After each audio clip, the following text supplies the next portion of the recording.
This story is brought to us from kansascity.com. Out of Jackson County, prosecutors are investigating whether Kansas City police committed a crime by writing false information in a report last year after an officer threw a black man to the ground, injuring him.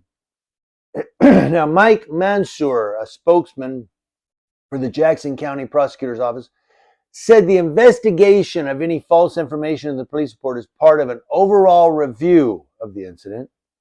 The statement by the prosecutor's office comes as the injured man, Mac Nelson, who's 45, has entered into a $500,000 agreement to settle a civil lawsuit he filed against the Kansas City PD.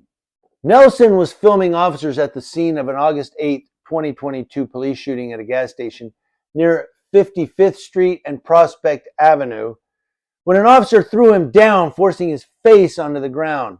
Nelson briefly fell unconscious and suffered injuries to his body and face, including his eyes and shoulders, the lawsuit said. Another person captured video that shows the officer throwing Nelson to the ground. He slammed his hand on the ground. The guy ain't even moving. A bystander's video shows the story of what happened to Mac Nelson. Nelson took these pictures after his encounter with Kansas City, Missouri police officers in August of 2022. A swollen eye, stitches, and scars. He wasn't doing nothing to them. But pictures weren't enough. John Paserno says no one would know what happened to his client, Nelson, without this video. There was a false police report that had been filed which claimed that he fell. And obvious from the video, you watch the video, he did not fall. However, a police report written hours later by Officer Elisa Sturgis claims Nelson fell to the ground after jerking his arms away and attempting to twist his body away from police officer Frazier. Nelson's attorney, John Pacerno, said the police officers lied and they could face charges for holding false information in their incident report. Yeah, that's perjury, right? Aren't police reports, don't they have that phrase at the bottom? I sign this under the penalty of perjury, declaring all information is true. Don't they do that under penalty of perjury? I sign this. Missouri law says a person commits the offense of making a false report, a misdemeanor, if they give false information to any person for the purpose of implicating another person in an offense, or make a false report to a law enforcement officer that an offense has occurred. What if the law enforcement officer makes the false report to himself?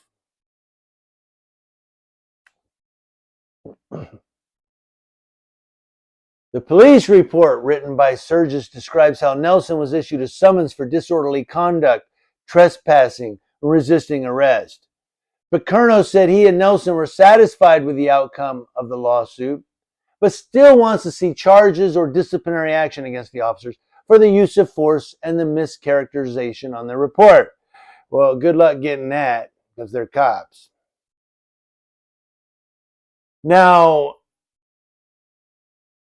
I believe this is Pacerno still talking here. He's quoted as saying, "You may have a different opinion on the use of force or resisting arrest, but it's obvious to anyone who watches the video he did not fall. And then to submit a police report where they said he fell to the ground, that's just a flat out lie."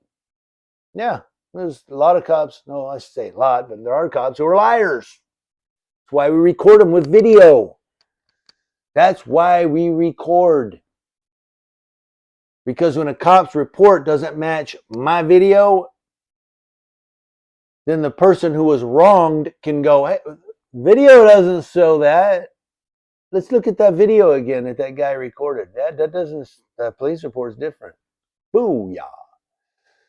Now, state law also says an officer can be disciplined if they have committed any act while on active duty or under color of law that involves moral turpitude, or if they have committed any criminal offense.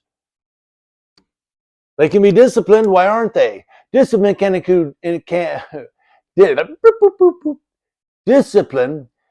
include counseling, a letter of reprimand. Stop it. That's counseling. a letter of reprimand, suspension, demotion, or termination, according to Kansas City Police Department's policy. The counseling is, you guys stop lying, okay? Discipline can, oh, I already read that. Officer Elena Gonzalez, a spokeswoman for the police department, said she cannot comment on the case because it remains under investigation. The officers involved in the case are currently assigned to the Patrol Bureau, and they're probably still on patrol. Oh, yeah. Chief Stacy Graves, who took over the department in December, has pledged to improve its relationship with the community. You better do better than this. But Picerno said they have not heard of any disciplinary action as the result of an encounter. He said, the only way to change the culture, to have a relationship with the community, is to discipline the officers. And if you're unwilling to do that, you won't do that, or you won't do that. I don't see any reason why it's going to change or any reason why we can expect their behavior to change. Basically, they're not going to change because what are they going to do to me? Slap my hand? Do it again.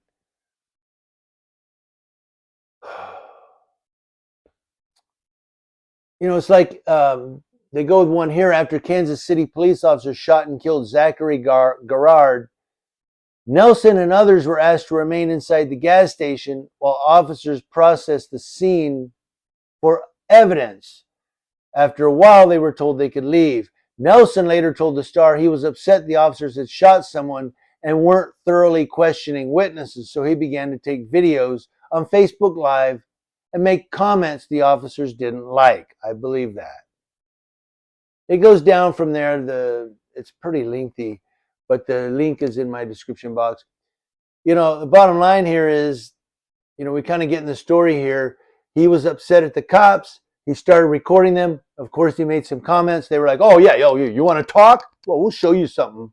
And they beat his ass and then lied about it in the police reports. What's going to happen to the cops? Not a thing. Welcome to America.